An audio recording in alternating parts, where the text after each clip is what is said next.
आखिर क्या ऐसा हुआ राजस्थान के एक छोटे से गांव में जिसके चलते सारा गांव ही खाली हो गया।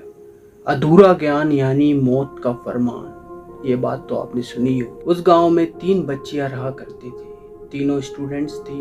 एक का नाम खुशी था, एक का नाम निकिता था और एक का नाम अनुराधा था। खुशी जो थी वो पढ़ने में बहुत ही होशियार थी। तीनों एक ही क्लास में पढ़ती थी, तीनों बेस्ट फ्रेंड्स थी और तीनों को एक प्रोजेक्ट मिला था जिसपे उन तीनों को स्टडी करना था। और उन तीनों ने स्कूल के बाद ये डिसाइड किया कि वो निकिता के घर पे आज इस प्रोजेक्ट की स्टडी करेंगे। जो अनुराधा थी वो बताती है कि देख बहन, एक मेरे पास एक आइडिया तो है और एक ऐसी चीज़ भी है जो बहुत ही यूनिक है, जो कोई ट्राई भी नहीं कर सकता और ट्राई छोड़ वहाँ पे कोई जा भी नहीं सकता। हाँ हाँ ठीक है ना, तो अपन चलते हैं ना, अपन रात को चलेंगे, अपन रात को वहाँ पे ब्लॉगिंग करेंगे, वहाँ पे स्टडी करेंगे। वहाँ पे क्या ऐसा क्या चीज़ क्या है, तेरे बाबा ने क्या बताया वो तो बता हमको थोड़ा बहुत कुछ। तो बोलती है मेरे बाबा से मैं जब भी पूछती हूँ वो कुछ बताते नहीं, बस यही बोल देते कि वहाँ पे कभी जाना ही नहीं है और तुम्हें जाना नहीं तो तुम पूछ क्यों रही हो। खुशी के घर पे ये बोल के आए कि हम निकिता के घर पे पढ़े, अब निकिता के घर से ये बोल के जा रहे हैं कि वो अनुराधा के घर पे पढ़ने जा रहे हैं। तो रात को 8 बजे निकल गए। ये 10 बजे तो निकल नहीं सकते क्योंकि घर वाले भी 10 जैसे ही बजे पार्क से निकले। उन्होंने ये डिसाइड किया कि चलो अपन वहाँ तक 1.5 किलोमीटर चलना भी तो पड़ेगा ना अपन को, तो चलते चलते 11-12 बज ही जाएगी। तीनों वहाँ पे पहुँचे और जैसे ही वहाँ आई थिंक घर के गेट के सामने आके खड़े हुए, वहाँ पे पूरे धागे वगैरह बंधे, रस्सी वगैरह बंधे उस गेट पे, तो जाले वगैरह भी बंधे थे। तो खुशी जो थी उसने झल्ली से वो जाले वगैरह हटाए और अंदर झांकने की कोशिश की। अंदर उन्हें दिख रहा है एक हैंडपम्प है और इस हैंडपम्प के बगल में एक बड़ा सा घर बना है। घर जरूर पूरा गंदा हो रहा है और नीचे भी पूरा गंदा हो रहा है, आई थिंक बहुत ज़्यादा गंदा हो रहा है। तो तीनों ने डिसाइड किया कि अंदर तो चलना पड़ेगा क्योंकि अब यहाँ तक आ गए हैं तो अब रुकेंगे नहीं। अब जैसे तैसे घर के अंदर तो आ गए, अब जाके ढूंढ रहा है, एक दूसरे को देख रहा है कि अब क्या करना है आगे। तो खुशी जो थी उसने उसका फ़ोन चालू कर लिया और ब्लॉगिंग स्टार्ट कर दी उसने। अब इतनी दूर से चल के आए तो खुशी को प्यास भी लगी है। खुशी ने बोला कि बहन मेरे को प्यास लग रही, तू हैंडपम्प चला दे। तो उसने बोला कि मतलब जो अनुराधा और निकिता है वो एक दूसरे के साइड देखने लगे। तो उन्होंने बोला कि क्या बात क्या है, मतलब एक दूसरे के साइड को देख रहे हो, हैंडपम्प चलाओ मेरे को प्यास लग रही है। तो निकिता बोलती है कि देख बहन, हमें घर वालों ने इस हैंडपम्प को छूने से भी मना किया है। तो खुशी बोलती है कि पागल मागल हो क्या तुम, पढ़े लिखे हो ना, ऐसा करके खुशी ने ऐसा बोला उन लोगों से। और उन्होंने कहा चलो आओ तुम तो हैंडपम्प चलाओ, मेरे को प्यास लग रही। जैसे हैंडपम्प के पास पहुंचे आई थिंक, और हैंडपम्प को जैसे ही छुआ तो वहाँ पे बहुत तेज हवा चलने लगी। तो खुशी ये बात समझ नहीं पाई कि ऐसा क्या हुआ। उसने जैसे ही छोड़ा हवा बंद। आई थिंक उस पे भी जो हैंडपम्प था उस पे भी बहुत सारे ताबीज बंधे थे। आई थिंक खुशी समझ नहीं पा रही थी कि ये क्या है। तो खुशी ने हैंडपम्प चलाकर पानी पिया। खुशी ने अच्छे से पानी पी लिया खूब सारा। तो फिर उन्होंने कहा चलो ठीक है अब चलते हैं, यहाँ पे तो कुछ है ही नहीं। तो जैसे ही वो मुड़े और मुड़ के जाने की तरफ जाने लगे तो पीछे से एक आवाज आई, पानी कैसा है, मीठा है या खारा है। तो तीनों एक दूसरे की साइड देखने लगे कि तूने बोला, तूने बोला, तूने बोला, किसने बोला। तो जो निकिता है वो ऐसे करती इशारा। तीनों पीछे एकदम से मुड़ते हैं और तीनों क्या देखते हैं, तीनों की लिटरली मतलब मेरे को तो गूज़बम्स आ गए कि तीनों की क्या हालत हुई होगी। तीनों पीछे मुड़ के देखते हैं कि एक औरत जो है वो हैंडपम्प चला रही है और उसका सर ही नहीं है। सोचो आप क्या हुआ होगा, उनकी हालत क्या हुई होगी। जैसे ही उन लोगों ने ये नज़ारा देखा और उस हैंडपम्प में से पानी की जगह खून निकल रहा है, और ये नज़ारा जैसे ही उन लोगों ने देखा तीनों एकदम सुन हो गए। 2 मिनट के लिए सुन हो गए और सुन हो के बेहोश हो गए तीनों। खुशी के घर वालों ने फ़ोन लगाया निकिता के घर पे। निकिता के घर वालों ने बोला कि नहीं नहीं वो तो अनुराधा के घर पे चले गए। तो उन दोनों ने अनुराधा के घर पे लगाया। अनुराधा के घर वाले बोलते वो तो यहाँ पे आए ही नहीं, वो तो खुशी के घर पे बोल के गए थे। तीनों परेशान। तीनों ने ढूंढा ढांडी की पूरे में, कहीं नहीं मिले। पुलिस में रिपोर्ट की तो भी नहीं मिले।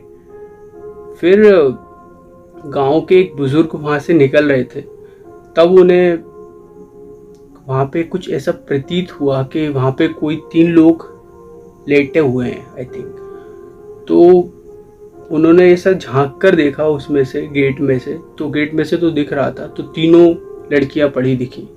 तो उन्होंने तुरंत पुलिस को कॉल किया, वहाँ पे आए। तो पुलिस ने जैसे ही बोला कि चलिए हटिए हम ये ताला तोड़ देते हैं और उन तीनों को बाहर निकाल देते, तो वो बुजुर्ग जो थे वो बताते हैं कि नहीं ताला नहीं टूटेगा, लड़कियों को आप दीवार पे से निकालिए चाहे, मेरे को उससे कोई मतलब नहीं, कि ताला नहीं टूटेगा। गांव के सारे लोग, मतलब आसपास के जितने भी गांव के थे सारे लोग आ गए। उन्होंने बोला कि ताला नहीं तोड़ने देंगे, नहीं तोड़ने देंगे। पुलिस वालों ने कहा कि ये क्या ज़बरदस्ती है, तीनों बच्ची वहाँ पे पड़ी हैं। तो उसके पेरेंट्स भी आ गए, बच्चियों के पेरेंट्स ने आके बोला ओ ये यहाँ कैसे है। तो उन पुलिस वालों ने बोला, गांव वालों ने बोला कि आप आपकी बच्चियों का ध्यान भी नहीं रख सकते, इतनी छोटी छोटी बच्चियां हैं, ये रात में कैसे आ गई यहाँ पे। तो उन्होंने कहा कि माफ़ी चाहते हैं, लेकिन अभी हाथ जोड़ के ऐसे बोलते हैं कि अभी हमारी बच्चियों को बचा लीजिए आप। तो जैसे तैसे करके दीवार से ही कूद कर उन बच्चियों को निकाला बाहर, ताला नहीं तोड़ने दिया। लेकिन जब वो अंदर गए, वो दादा भी अंदर गए, उन्होंने देखा कि हैंडपंप के पास कोई ताबीज नहीं, कोई धागा नहीं, सब खुला। ये बात देखकर दादा की लिटरली फट गई वहीं पे। दादा ने कहा निकल लो यहाँ से, जितना हो सके, जितनी जल्दी हो सके निकल लो यहाँ से, और आसपास यहाँ दिखना भी मत। अब ये गांव तहस नहस होने वाला है, आसपास के सारे गांव तहस नहस होने वाले। तो पुलिस वाला बोलता है क्या हुआ, क्या क्या बात क्या है। अरे दादा सटक मटक गए हो क्या थोड़े बहुत। दादा ने बोला कि जल्दी से तांत्रिक बाबा को बुलाओ और फिर से ये इस गांव को, इस घर को बांधो फिर से। खुशी को तो अस्पताल में ले गए, खुशी को होश ही नहीं आया, इन दोनों को होश आ गया था, खुशी को होश नहीं आया। खुशी हॉस्पिटल में थी और तीनों पेरेंट्स इकट्ठे होकर वो दादा से पूछते हैं कि दादा आप पुराने हो, आप जानते हो, ज़्यादा जानते हो, मतलब क्या दिक्कत क्या है। हमने तो अपने बच्चियों से मना किया था, उन्होंने हमसे पूछा भी था कि यहाँ पे क्या दिक्कत है, लेकिन हमने कभी उनको बताया नहीं कि यहाँ पे ऐसी ऐसी दिक्कत है। तो वो बताते हैं कि देखो बेटा, यहाँ पे एक बच्ची रहा करती थी, करीब 20-22 साल की, पढ़ती अच्छा थी, और उसके माँ बाप के कार एक्सीडेंट में उनकी डेथ हो गई थी। चाचा के साथ रहती थी। चाचा जो था वो बहुत मक्कार था, वो उसकी जायदाद हड़पने की कोशिश में था, ये घर हड़पने की कोशिश में था। एक लड़के से वो प्यार भी करती थी। तो एक दिन जब वो दोनों उस घर में आए मिलने के लिए और उस चाचा ने उन्हें देखा और इतनी गुस्से में आ गए वो चाचा, एक फरसी लेके आया और वो फरसी से उनके सिर पे मार दी। वहीं बेहोश हो गए दोनों जने। और जब वो होश में आने लगे तो वो क्या देखते हैं कि वहाँ पे एक अंडरग्राउंड, मतलब एक गड्ढा खुदा था जिसमें हैंडपम्प लगने वाला था। वहाँ पे गड्ढा खोद रहा था, वो खुद ही गड्ढा खोद रहा था और ज़्यादा गहरा। और उसको होश आया, उसने बोला कि चाचा ये क्या कर रहे हो आप, मतलब वो ऐसे बेहोशी की हालत में बोला कि चाचा ये क्या कर रहे हो आप, मतलब वो लड़की बोलती है। तो बोलती है कि तेरा काम ख़त्म, अब तू मत रहे यहाँ, तू जा अब यहाँ से, अब सारा जायदाद मेरा, ठीक है। और उसके अंगूठे भी लगवा लिए वहीं के वहीं, मतलब जो मरने की हालत में उसके अंगूठे लगवा दिए, और तलवार लेके आया और उस तलवार से उन दोनों का सिर धड़ से अलग कर दिया, धड़ अलग कर दिया। और उसी हैंडपम्प के नीचे, मतलब उस टाइम पे हैंडपम्प नहीं था, उसके नीचे उन्हें दफना दिया। और थोड़ी टाइम के बाद वहाँ पे हैंडपम्प लगा दिया। अब थोड़े दिन तो वहाँ कोई दिक्कत नहीं हुई, लेकिन उसके अगले 1-आध महीने से रोज़ रात को 11-12 बजे के करीब वो लड़की दिखने लगी हैंडपम्प चलाती हुई, बिना गर्दन के। गाँव वालों को सबको धीरे धीरे पता चलता गया कि यहाँ पे कोई ना कोई दिक्कत है, कोई ना कोई परेशानी शुरू हो गई है।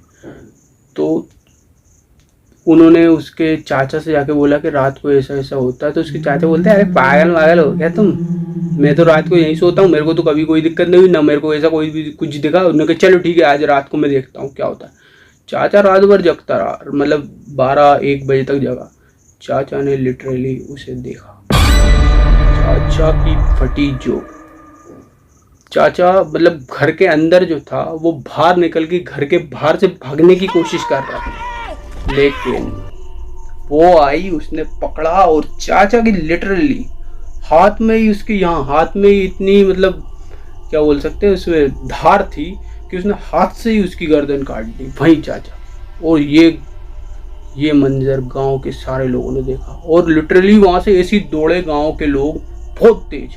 उन्होंने आगे ना पीछे कहीं नहीं देखा, उन्होंने कहा भागो यहाँ से, बस गांव खाली करो बस। उसी दिन सारा गांव खाली कर दिया। पर आसपास के जितने भी गांव वाले हैं वो सब ने ये डिसाइड किया कि हमें फिर भी एक बाबा को बोलकर ये घर को बांधना चाहिए, हैंडपम्प को बांधना चाहिए। तब उन्होंने ये हैंडपम्प को बांधा। तब से सारी परेशानियां खत्म हो गई। लेकिन खुशी जो थी वो बच नहीं पाई। खुशी क्यों नहीं बच पाई? क्योंकि उसने वो पानी पी लिया था और जो निकिता और अनुराधा थी उन्होंने वो पानी को छुआ भी नहीं। खुशी के साथ जो हुआ वो आप लोगों में से किसी के साथ ना हो। तो प्लीज़ मैं सबको यही बोलता हूँ कि कभी भी किसी को अधूरा ज्ञान ना दे, सबको पूरा ज्ञान दे, ठीक है। अगर अच्छी लगी वो वीडियो तो लाइक शेयर सब्सक्राइब कर